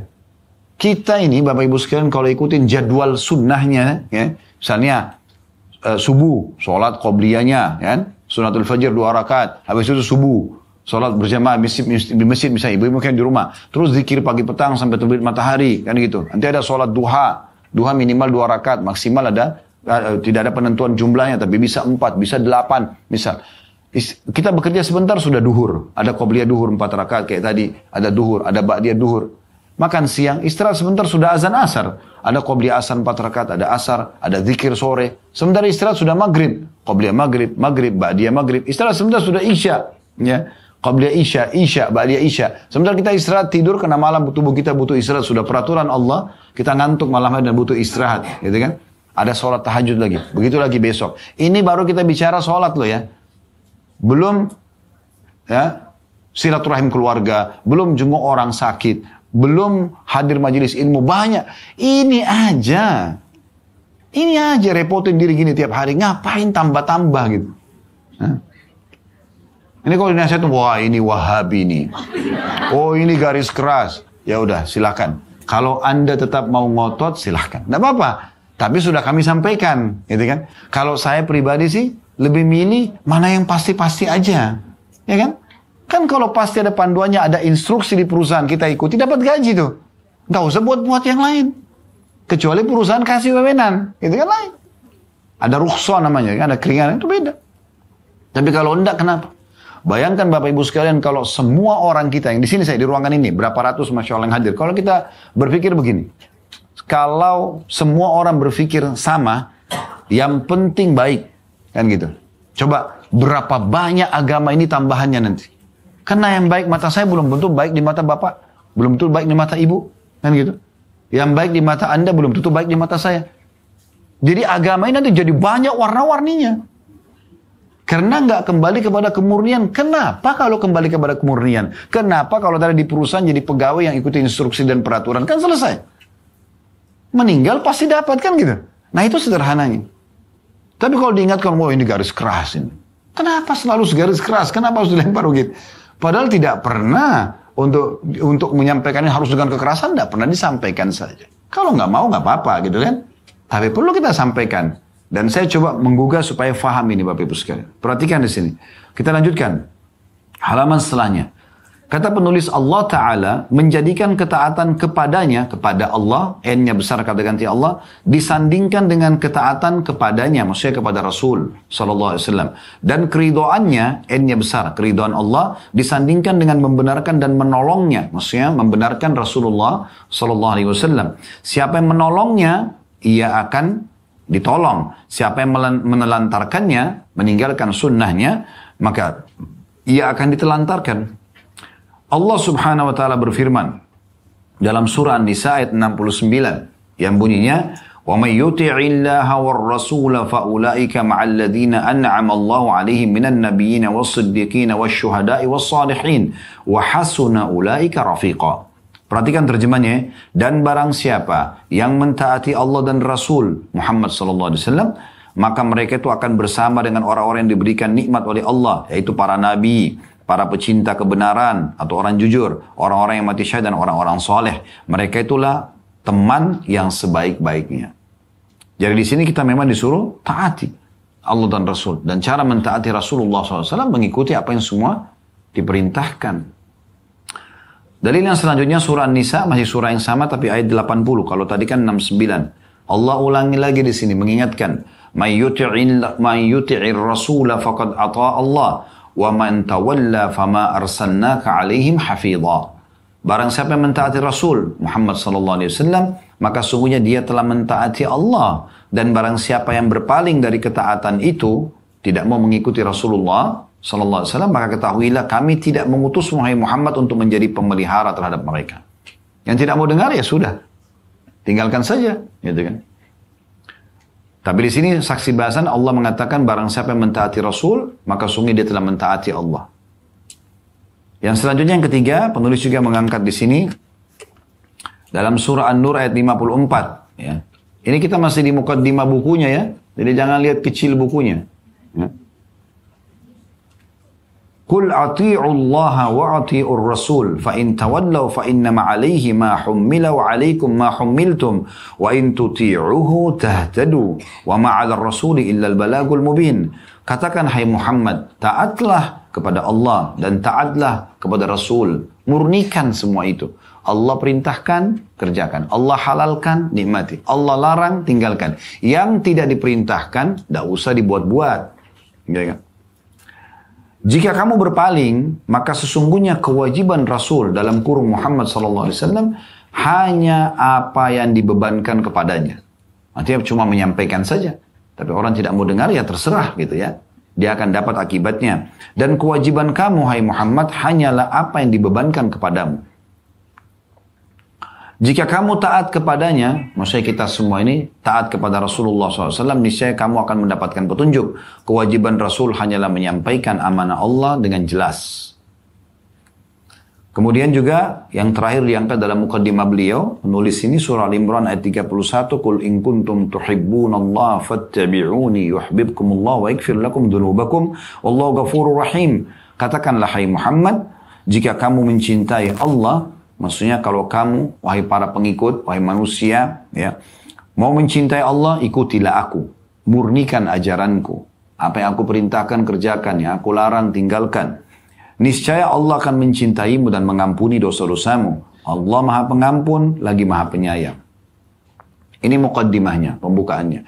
Jadi penulis ingin mengarahkan dalam pembukaan bukunya, kalau mentaati Rasulullah SAW berarti mentaati Allah. Dan itulah kemurnian dalam, kita dianjurkan memurnikan dalam patuh tersebut. Ya. Jadi orang-orang yang patuh betul-betul adalah orang yang mengikuti seapa adanya dan meninggalkan juga semua yang dilarang itu. Baik, ada sini judul, masuk ke bahasanya di halaman 9, jangan tinggalkan sunnah. Wahai orang yang sangat berkeinginan kepada apa yang bermanfaat baginya. Kalau mau dapat manfaat, panduan hidup, kebahagiaan dunia dan akhirat. Ya. Kata beliau, wahai orang yang sangat berkeinginan kepada apa yang bermanfaat baginya. Wahai orang yang mencari karunia Allah Ta'ala, rezeki ya, yang banyak. Perbaikilah dirimu dan merenunglah bersamanya dengan jujur guna meluruskannya. Apakah engkau telah meneliti keadaanmu pada hari ini? Lalu engkau berkata pada dirimu, di manakah aku dari melaksanakan sunnah-sunnah? Sudah tahu tadi Rasulullah SAW itu sudah dicontohi. Sunnah, tanda seru di situ, syiar orang-orang yang beruntung. Kalau dia berpegang pada sunnah berarti orang-orang beruntung itu, karena pasti mengikuti manusia terbaik. Dan tanda orang-orang yang benar. Tahukah engkau apakah sunnah itu? Al-Hafidh Ibn Hajar rahimahullah berkata, dalam mendefinisikannya, sunnah ialah apa yang datang dari Nabi SAW berupa perkataan. Nabi sampaikan dalam bentuk perkataan. Atau perbuatan, dicontohkan. Atau takrir, persetujuan Nabi terhadap perbuatan sahabat yang tidak melanggar syariat. Di masa hidup beliau ya. Dan apa yang beliau hasratkan untuk beliau lakukan. Ini kita sedikit dulu tekankan tentang masalah definisinya ya. Jadi, sunnah itu adalah semua, menurut Ibnu Hajar rahimahullah, adalah semua perkataan Nabi. Jadi Nabi sampaikan, lakukanlah ini, tinggalkanlah ini. Itu berarti masuk dalam sunnah. Perbuatan yang Nabi contohkan. Ya. Kalau Bapak Ibu mau lihat gabungan ini, misalnya tentang hadis tentang solat. Kata Nabi SAW, Sallu kama ra'aitumuni usolli. Solatlah sebagaimana kalian lihat aku solat. Ada perintah lisan kan? Solatlah sebagaimana kalian lihat saya solat. Dalam masalah haji dan umrah, khudhu anni manasikakum. Ambillah dariku manasik kalian, tata caranya. Berarti ada perkataan kan? Lalu Nabi SAW juga contohkan dengan perbuatan. Beliau contohkan gerakannya. Solat itu begini, takbiratul ihram begini, rukuk begini, sujud begini, bacaannya ini. Maka ini penggabungan antara perkataan dan perbuatan. Gitu kan? Kemudian juga ada takrir, persetujuan Nabi. Nah, persetujuan Nabi ini ada batasannya Bapak Ibu sekalian. Yaitu persetujuan Nabi di masa hidupnya Nabi SAW. Tidak bisa Bapak Ibu tarik di masa sekarang gitu. Ya. Karena perbuatan yang sahabat kerjakan di masa hidupnya Nabi, lalu Nabi setujui, Nabi nggak tegur, berarti Allah juga tidak larang. Contoh misalnya, pernah Nabi SAW lagi sholat, kemudian beliau pada saat i'tidal, bangun dari ruku, lalu beliau mengatakan Sami'allahu liman hamida. Ya, kita kan bisa Rabbana wa lakal hamdu dan seterusnya. Lalu ada satu sahabat sedikit suaranya besar mengatakan hamdan katsiran tayyiban mubarakan fi. Puji-pujian yang banyak sekali, yang penuh dengan berkah. Ya untuk Allah Subhanahu wa taala. Selepas salam, kata Nabi SAW, siapa tadi yang mengucapkan itu? Ada sahabat di belakang yang ucapin itu ngangkat tangan mengatakan, saya Rasulullah. Kata Nabi SAW tadi, waktu kau ucapkan itu Allah perlihatkan kepada saya, ya, banyak malaikat atau malaikat berlumba-lumba mencatat puji-pujian kamu itu.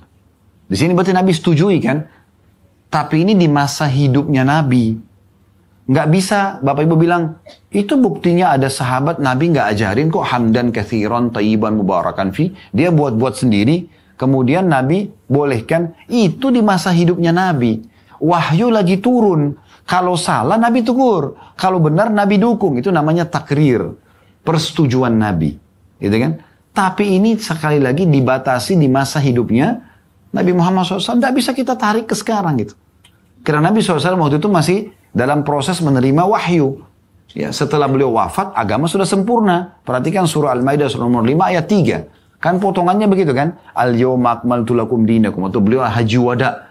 Pas sudah beliau mau wafat, mau meninggal. Allah mengatakan hari ini, di saat itu, kusempurnakan agama kalian. Wa atmamtu alaikum ni'mati. Dan aku sempurnakan juga nikmatku kepada kalian. Maksud dengan Islam itu, waraditu lakumul Islam. Dan aku ridho Islam sebagai agama kalian. Nah, di saat itu, sudah sempurna agama. Makanya, Abu Bakar menangis pada saat itu. Sementara semua sahabat Nabi yang lain gembira. Oh, berarti agama kita sudah sempurna nih. Udah selesai. Semua yang halal jelas, yang haram jelas. Gak ada lagi yang kita butuh tambahan, tidak perlu dikurangin gitu. Maka Abu Bakar nangis. Lalu beberapa sahabat datang mengatakan, wahai Abu Bakar, di waktu seperti ini kan Anda menangis? Allah sempurnakan agama kita. Ya, berarti kita sudah tidak butuh panduan lagi yang lain gitu kan. Allah utus Rasul di tengah-tengah kita. Kita ini sudah beragama yang benar. Kata Abu Bakar, kalimat yang luar biasa, dia mengatakan, kalau agama sudah sempurna, berarti utusan yang membawanya sebentar lagi akan pergi. Maksudnya akan meninggal Nabi nih. Itu yang buat saya nangis nih. Karena agama sudah sempurna, kalau agama masih dalam proses turun, maka beliau masih hidup pasti. Maka akhirnya Nabi SAW mengatakan Abu Bakar benar. Maksudnya setelah pulang haji wada, beliau sudah mulai sakit dan akhirnya sampai hari kematian beliau SAW. Tapi yang kita ingin diberatkan, sudah sempurna agama. Nggak usah dibuat-buat lagi gitu. Ini yang kita sedang titik beratkan gitu. Nah cuma memang Nabi SAW mengingatkan yang dari bahasan kita adalah akan datang waktu nanti di mana orang yang berpegang pada sunnah itu pasti akan seperti pegang bara api. Kayaknya serba salah, kita selalu disalahin. Padahal sebenarnya kita sedang pegang kemurnian agama. Ya, gitu. Baik, selanjutnya kata penulis, saudaraku sesama muslim, keutamaan sunnah itu telah dikenal orang-orang saleh dan ditempuh orang-orang yang ikhlas. Karena keutamaannya, Nabi SAW berwasiat di akhir hayatnya agar berpegang teguh dengannya dan berpegang teguh kuat dengan talinya. Sudah, sunnah ini sudah jelas, jangan ditambah-tambah, kerjakan saja itu dan rutinitaskan sampai kita meninggal, gitu. Hadisnya adalah dari Al-Irbad ibn Sariyah radhiyallahu anhu, sahabat Nabi masyhur dikenal hadis ini dengan hadis Irbad. Ia berkata Rasulullah SAW mengimami kami sholat pada suatu hari, kemudian menghadapkan wajahnya ke arah kami, lalu memberi nasihat kepada kami dengan nasihat yang sangat mendalam, yang menyebabkan mengalirnya air mata dan hati kami gemetar karenanya. Maka seseorang berkata, wahai Rasulullah, seolah-olah ini nasihat yang akan orang yang akan berpisah, maka berwasiatlah kepada kami. Jadi waktu itu memang penyampaian ini kalau tidak salah di Haji Wada. Memang Nabi SAW ingatkan para sahabat karena beliau sudah dekat sekali mau meninggal. Jadi supaya jangan sampai nanti kalian salah nih. Lalu sahabat ini jeli. Coba ya Rasulullah sampaikan kepada kami sebuah wasiat yang itu sudah cukup untuk kami bisa selamat dari sekian banyaknya syariat Allah Subhanahu Wa Taala ini. Maka Rasulullah SAW bersabda, usikum bitaqwallah. Aku mewasiatkan kepada kalian agar selalu takwa kepada Allah. Maksud takwa adalah patuh. Apa yang Allah perintahkan, kerjakan. Apa yang Allah larang, jauhi. Apa yang halal, nikmati. Apa yang dilarang, tinggalkan. Yang tidak diperintahkan, tidak usah dikerjakan. Nah, gitu. Kemudian dikatakan, was-sam'i, wa-ta'ati, wa in kana 'abdan habasyian. Dan patuh kepada pemimpin kalian. Walaupun yang pimpin kalian adalah seorang budak dari Habasyah. Waktu itu, Habasyah ini Ethiopia. Waktu itu memang kebanyakan orang yang jadi budak dari Ethiopia. Maka Nabi SAW kasih gambaran. Kalau sudah jadi pemimpin, jangan langgar. Sudah diangkat oleh Allah Subhanahu Wa Taala. Walaupun dia caranya curang segala macam itu urusan dia. Tapi kalau jadi pemimpin, kita taat selama bukan menuju kita maksiat kepada Allah. Itu yang Nabi SAW mengatakan, patuh. Jangan ada pemberontakan, jangan ada begitu dan begitu. Walaupun yang pimpin adalah seorang hamba sahaya dari Ethiopia. فَإِنَّهُ مَنْ يَعِشْ مِنْكُمْ يَرَى بَعْدِي فَإِنَّهُ مَنْ يَعِشْ مِنْكُمْ dalam kurung yara. Di sini kalau kita tidak baca yaranya karena itu tambahan riwayat, فَإِنَّهُ مَنْ يَعِشْ مِنْكُمْ بَعْدِي فَسَيَرَى اِخْتِلَافًا كَثِيرًا. Ketahuilah, siapapun di antara kalian nanti yang hidup peninggalku, dia akan lihat banyak sekali perselisihan di antara umat. Maksudnya ragam sekali ibadahnya. Macam-macam mereka buat ibadah. Nabi SAW bilang gitu. Perselisihan banyak banget. Tata cara yang terlalu beragam. Lalu kata Nabi SAW, di saat itu, kalau kalian hidup, ini wasiatku. Ya. Fa'alaikum bisunnati. Berpegang teguh pada sunnahku. Yang ada panduan dari aku saja, pegang itu. Ya. Wa sunnatil khulafa'ir rasyidin al-mahdiyin. Dan sunnah ya, khulafa'ur rasyidin, ya, pemimpin-pemimpin yang telah mendapatkan petunjuk. Di sini kita sudah disepakati oleh muslimin, khulafa'ur rasyidin adalah Abu Bakar, Umar, Uthman dan Ali radhiyallahu anhum ajma'in. Tamassaku biha, berpegang teguh pada itu. Wa'addu 'alaiha bin nawajid. Kalau perlu gigit dengan gigi geraham kalian. Maksudnya ini saking beratnya nanti di saat itu berpegang pada sunnah, tapi tetap pegang, jangan sampai keluar dari itu. Supaya jelas diberikan balasan oleh Allah karena sesuai dengan panduan. Lalu kata Nabi SAW, wa iyyakum muhdatsatil umur, dan jangan buat-buat, terutama perkara dalam ibadah. Fa inna kulla muhdatsin bid'ah, karena perbuatan yang dibuat-buat itu dikenal dengan perbuatan baru dalam agama, wa kullu bid'atin dhalalah, dan perbuatan yang baru dalam agama itu pasti akan membawa pada kesesatan. Ini perkataan Nabi gitu. Ya. Jadi bukan perkataan saya, tapi ini sudah turun-temurun diwariskan tentang penyampaian hadis ini. Dan ini subhanallah, Nabi SAW sampaikan di akhir hidup beliau. Dan perhatikan, sahabat yang bertanya mengatakan, wasiatkan kepada kami. Supaya nanti kalau anda meninggal, kami bisa selamat. Karena seakan-akan ini khutbah anda perpisahan gitu. Dan memang betul Nabi meninggal setelah itu, pulang di Madinah lalu mulai sakit dan meninggal dunia gitu. Maka Nabi SAW mengingatkan tuh, berpegang pada sunnahku. Ingat, ada panduan dari aku, lakukan. Tidak ada jangan. Dan ikuti juga khulafa'ur rasyidin. Abu Bakar, Umar, Uthman, Ali. Yang datang nanti sepeninggalku. Maksudnya ikuti para sahabat. Ya. Kemudian lalu Nabi SAW bilang, dan jangan buat-buat. Jangan tambah-tambah. Karena akan membawa pada kekeliruan dan kesesatan. Ini sabda Nabi SAW. Ibnu Aun rahimahullah berkata, ada 3 perkara yang aku sukai untuk diriku dan saudara-saudaraku sama muslim. Yang pertama, sunnah ini yang mereka pelajari dan mereka tanyakan. Kalau ada yang paling aku cintai di muka bumi ini, maka aku paling cintai duduk dan mendengarkan sunnah Nabi.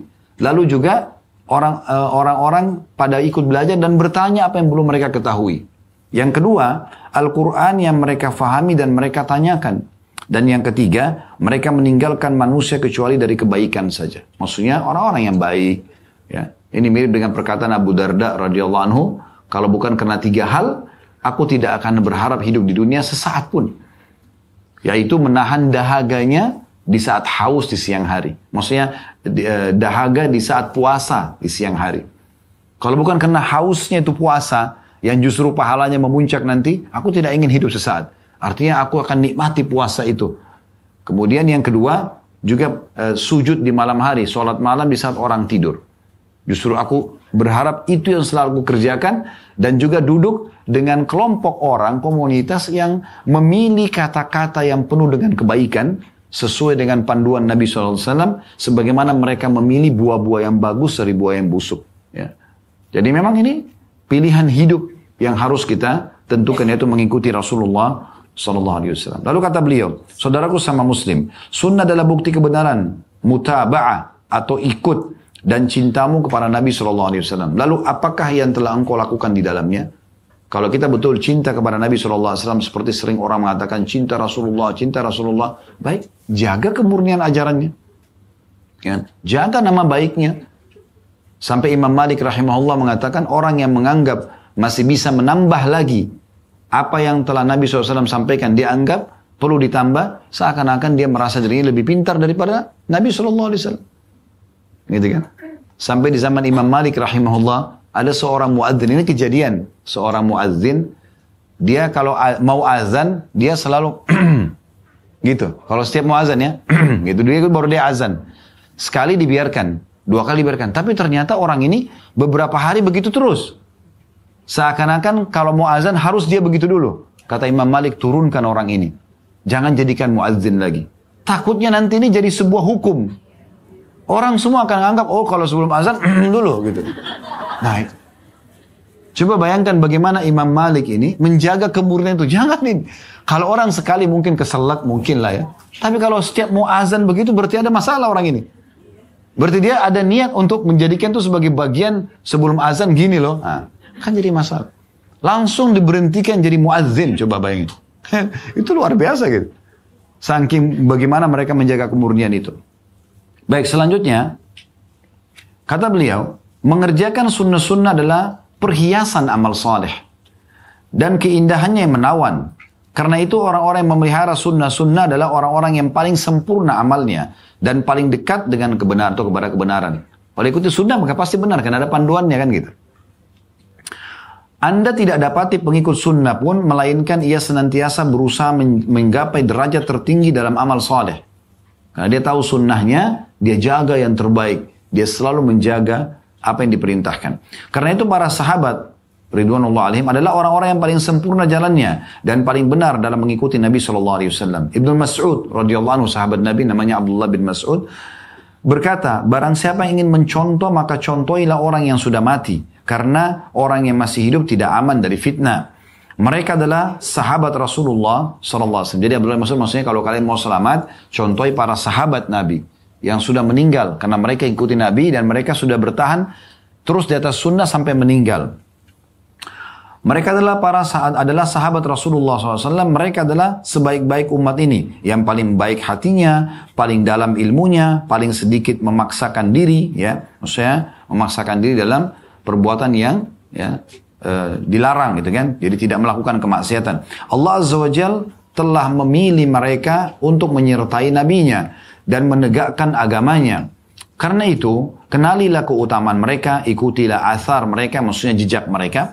Dan berpegang teguhlah dengan akhlak dan sirah mereka menurut kesanggupan kalian.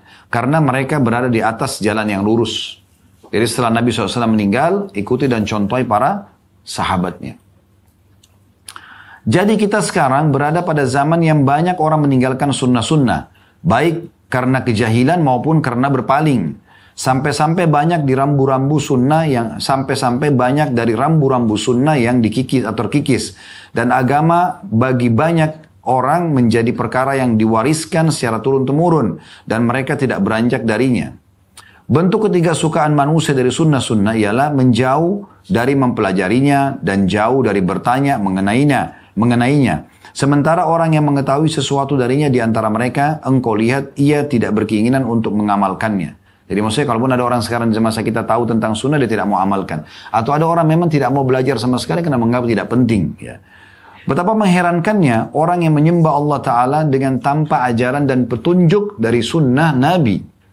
Dari manakah orang ini bisa digolongkan sebagai orang-orang yang mendapatkan petunjuk? Saya selipkan kisah di sini. Di masa Hasan Basri. Pernah dengar Hasan Basri ya? Seorang ulama tabi'in rahimahullah. Beliau hidup di tahun 100-an. Ya, 110 Hijriah gitu. Intinya beliau pernah beliau jadi imam di masjid jami'nya Basra. Hasan al-Basri. Basri nama kota di Irak. Tempat beliau hidup. Nah, namanya dia Hasan. Maka beliau pernah selepas imami sholat asar, habis salam, lagi berzikir, ada orang di saf berdiri. Kemudian kerjain sholat. Di dalam saf ya. Di dalam saf pertama gitu dia sholat.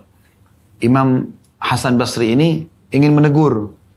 Saya mau tanya, kamu ini sholat apa gitu. Habis asar kan tidak ada ba'diyah. Ya, dilarang sholat. Awal-awal Islam pernah ada beberapa riwayat dinukil memang ada sholat gitu kan. Tapi setelah itu dilarang oleh Nabi SAW. Jadi umumnya orang tahu ba'diyah subuh tidak ada, ba'diyah asar tidak ada. Karena waktu dilarang sujud. Nabi SAW mengatakan iblis sedang mengeluarkan tanduknya, kita dilarang sujud. Baik, ternyata orang ini setelah salam 2 rakaat, Imam Hasan Basri baru mau tegur, dia berdiri lagi, sholat lagi. Ditunggu, salam, berdiri lagi sholat.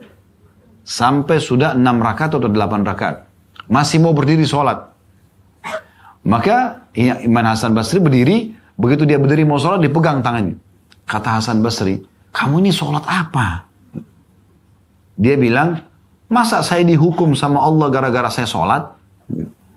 Begitu loh bahasanya. Masa saya dihukum sama Allah padahal saya sholat? Kata Imam Hasan Basri, Allah nggak hukum kamu karena kamu sholat. Allah hukum kamu karena kamu buat sholat. Ini nggak ada perintahnya, ngapain dikerjain? Dia asar sampai 8 rakaat dari mana ini? Hah? Jadi nggak cukup niat baik. Ada panduannya nggak?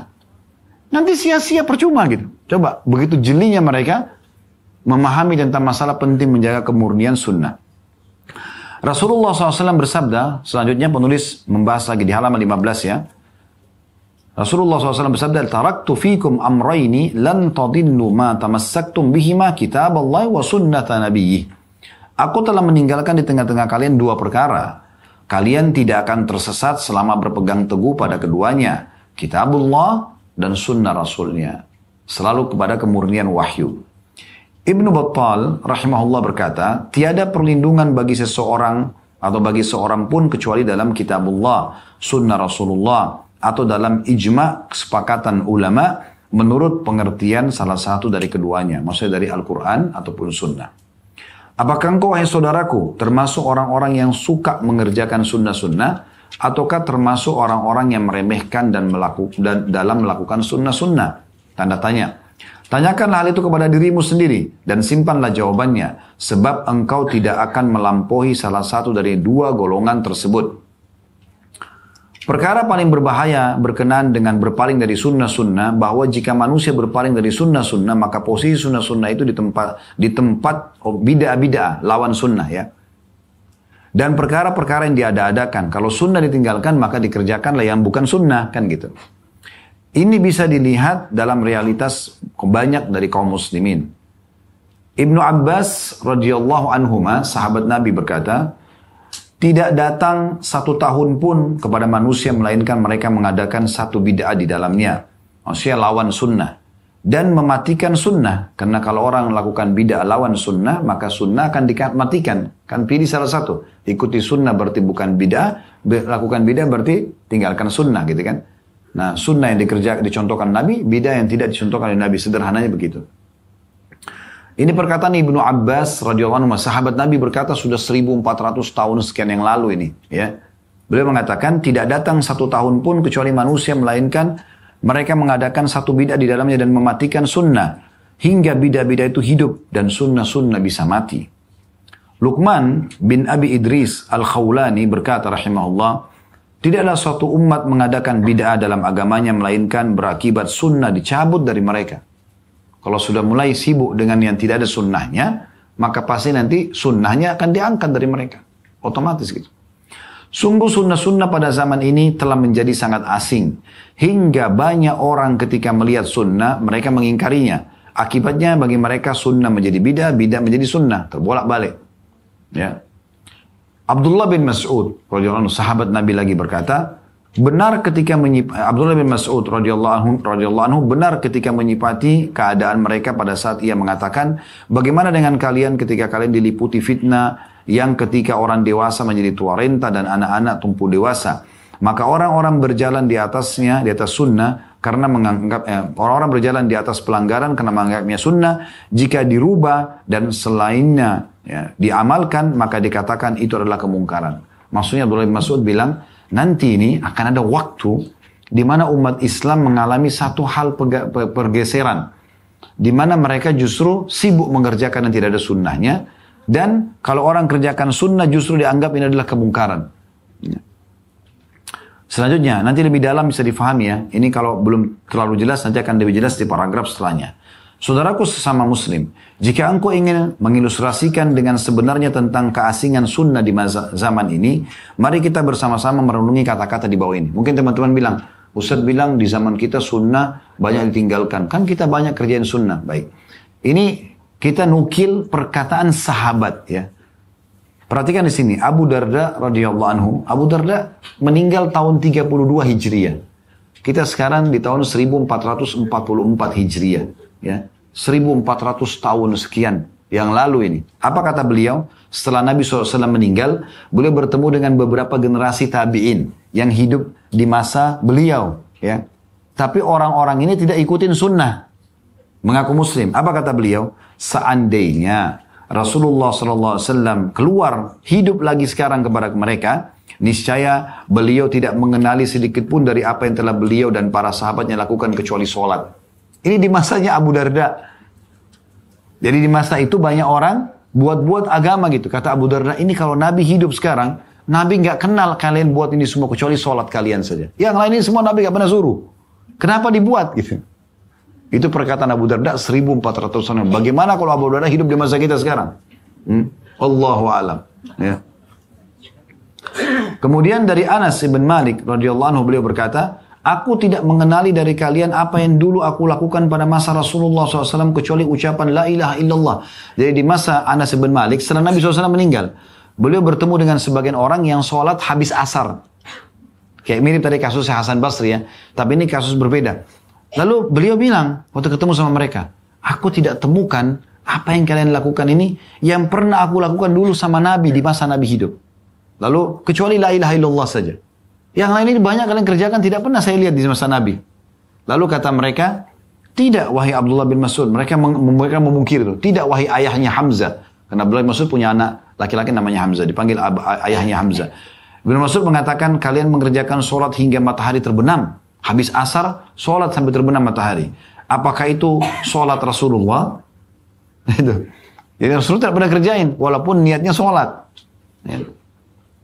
Maimun bin Mahran rahimahullah berkata, seandainya seorang dari salaf, dari para sahabat, istilahkan dengan salaf, dibangkitkan di tengah kalian, niscaya ia tidak mengenali kecuali kiblat ini saja. Jadi dia lagi di Mekah, kemudian beliau lihat banyak orang macam-macam beragam melakukan perbuatan yang aneh-aneh yang tidak pernah dinukil dari sahabat. Maka beliau bilang, kalau sahabat-sahabat Nabi, kaum salaf dihidupkan sekarang, maka mereka tidak mengenal semua yang kalian buat ini, kecuali kiblat ini saja. Ka'bah ini masih utuh. Yang lain banyak perbuatan di karang-karang gitu. Ini perkataan orang-orang dulu ya. Ini bukan baru sekarang mereka ngomong. Orang-orang yang mulia itu mengingkari keadaan manusia dan mengabarkan duka cita kepada mereka tentang keasingan sunnah-sunnah pada zaman ketika agama masih kuat dan nafas-nafasnya bercampur dengan petunjuk pertama. Maksudnya petunjuk wahyu Nabi SAW. Maka bagaimana halnya ketika mereka mengalami zaman kita sekarang?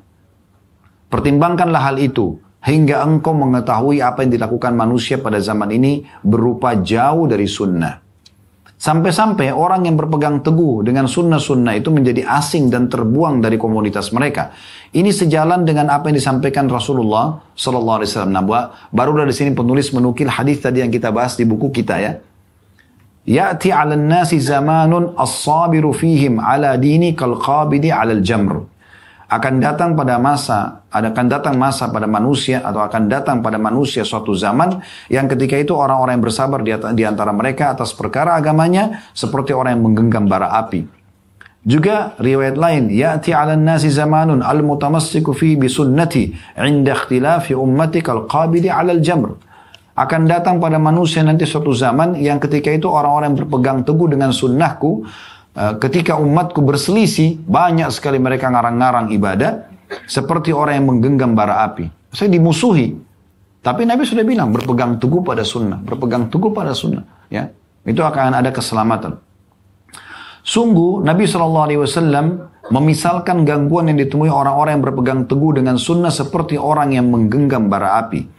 Ini adalah pernyataan yang paling mendalam untuk mengilustrasikan fenomena orang-orang yang berpegang teguh dengan sunnah.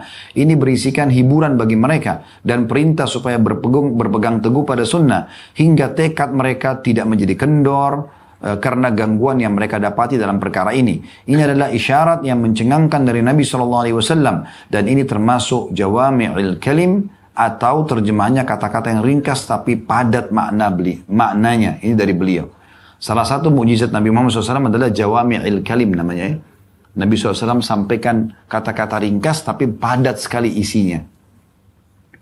Duhai orang yang diberi Allah Ta'ala anugerah untuk melakukan sunnah-sunnah. Kalau ada di antara kita yang Allah berikan kesempatan berpegang teguh pada sunnah. Kalau mau ibadah ada panduan sadar. Tidak ada maka dia tidak kerjakan. Kata beliau, Ya, duhai orang yang diberi Allah Ta'ala anugerah untuk melakukan sunnah-sunnah, janganlah engkau dilemahkan oleh pendapat yang lemah, dan jangan tekadmu digoyahkan oleh godaan para penyesat. Imam Malik rahimahullah, saya sisipkan sebuah tambahan di sini informasi.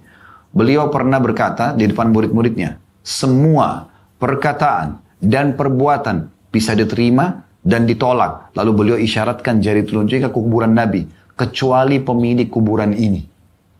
Apa yang maksudnya seakan-akan beliau mengatakan, kalau sudah pemilik kuburan ini, Rasulullah bicara, selesai. Semua tunduk dan patuh, itu orang beriman. Dan pasti keselamatan. Yang tidak diperintahkan, tidak.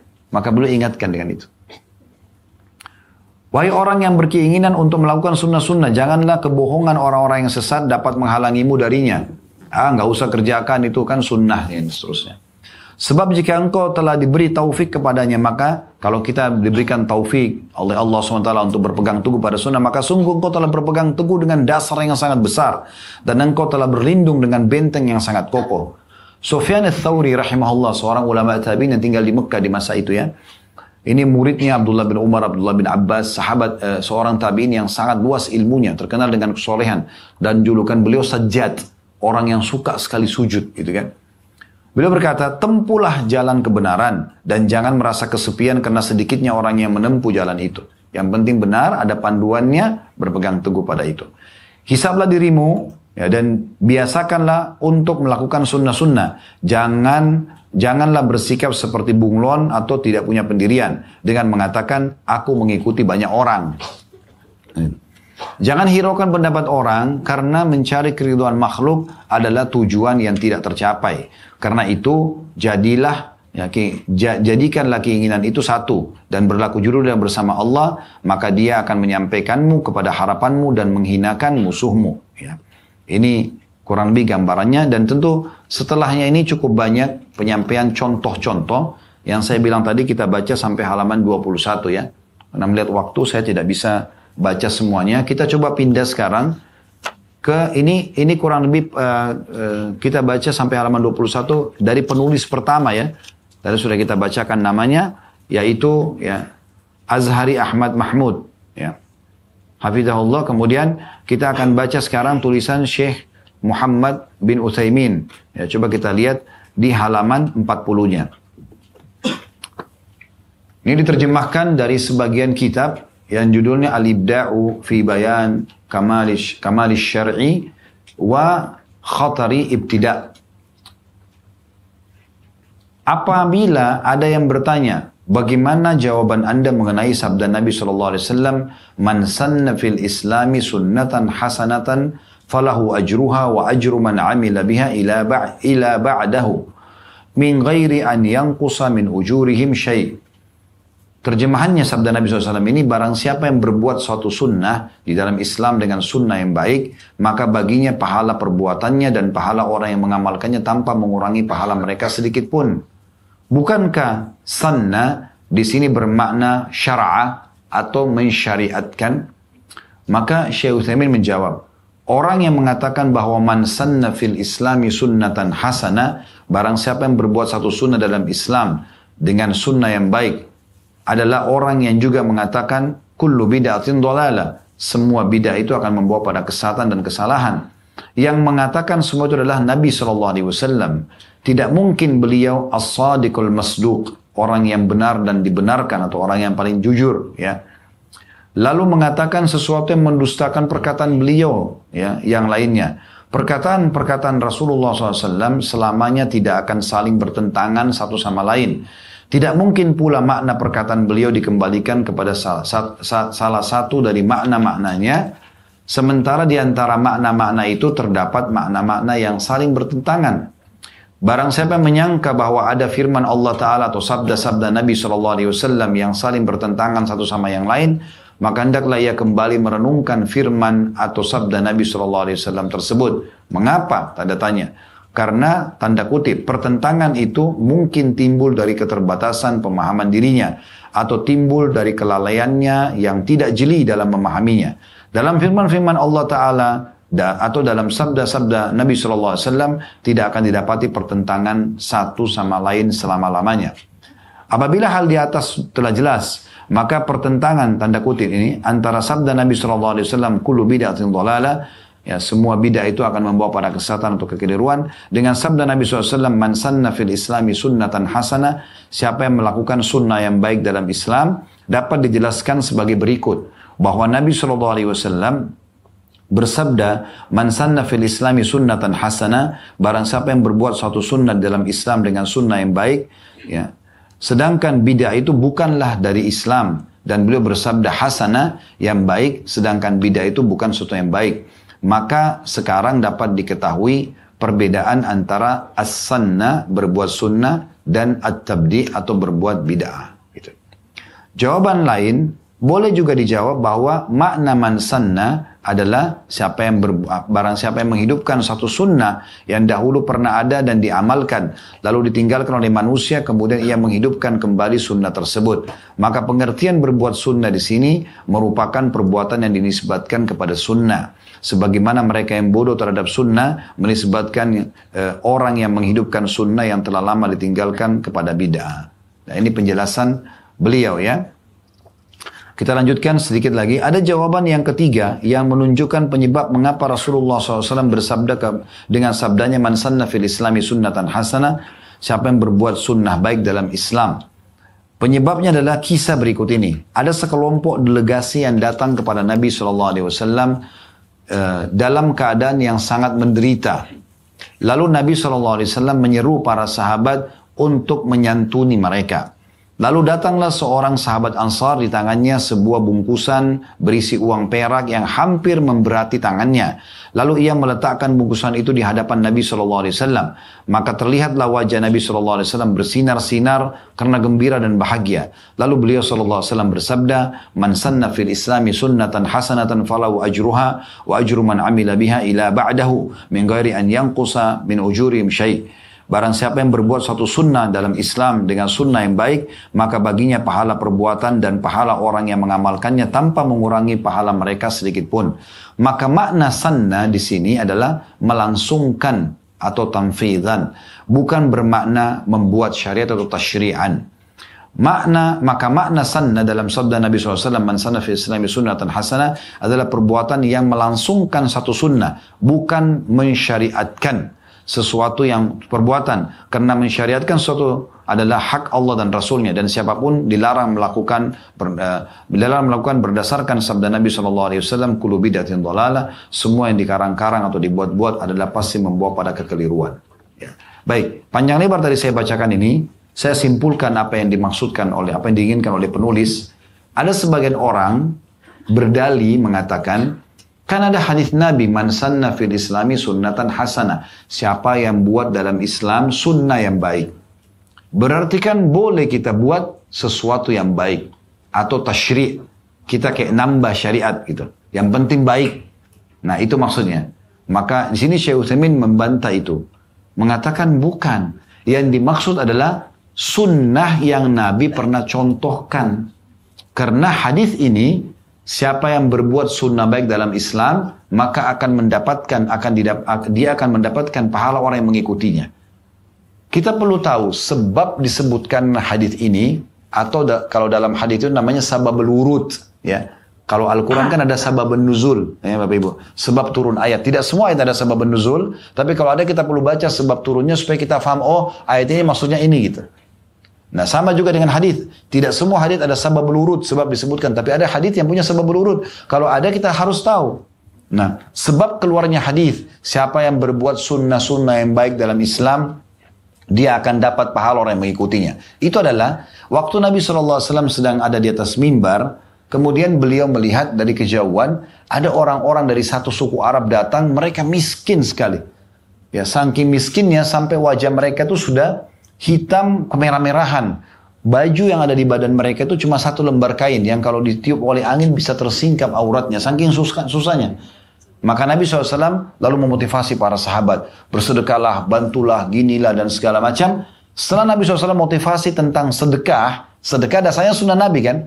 Ayo sedekah lagi begini. Maka ada satu sahabat berdiri. Dia korek kantongnya. Dia keluarkan uang cukup banyak. Sampai tadi dalam riwayat dikatakan berat tangannya. Dia langsung taruh di hadapan Nabi lalu mengatakan, ya Rasulullah, ini sebagai aplikasi apa yang Anda perintahkan. Silakan Anda berikan kepada orang-orang itu.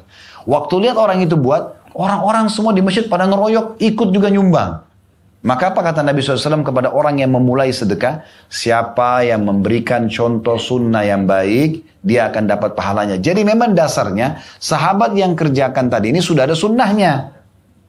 Bukan perbuatan baru gitu. Sehingga tidak bisa dalil ini dikatakan, oh berarti boleh kita buat yang baru. Kok Nabi bilang siapa yang memberikan contoh yang baik? Bukan. Sunnah yang baik, artinya ada satu sunnah Nabi tapi orang tinggalkan. Bapak Ibu pergi satu lokasi. Orang di sana tidak pernah salam misalnya. Terus Bapak Ibu mulai salam, Assalamualaikum warahmatullahi wabarakatuh. Terus mulai jadi hidup kembali.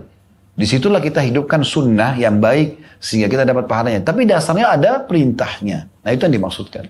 Allahu a'lam. Baik, ini bahasan kita Bapak Ibu sekalian.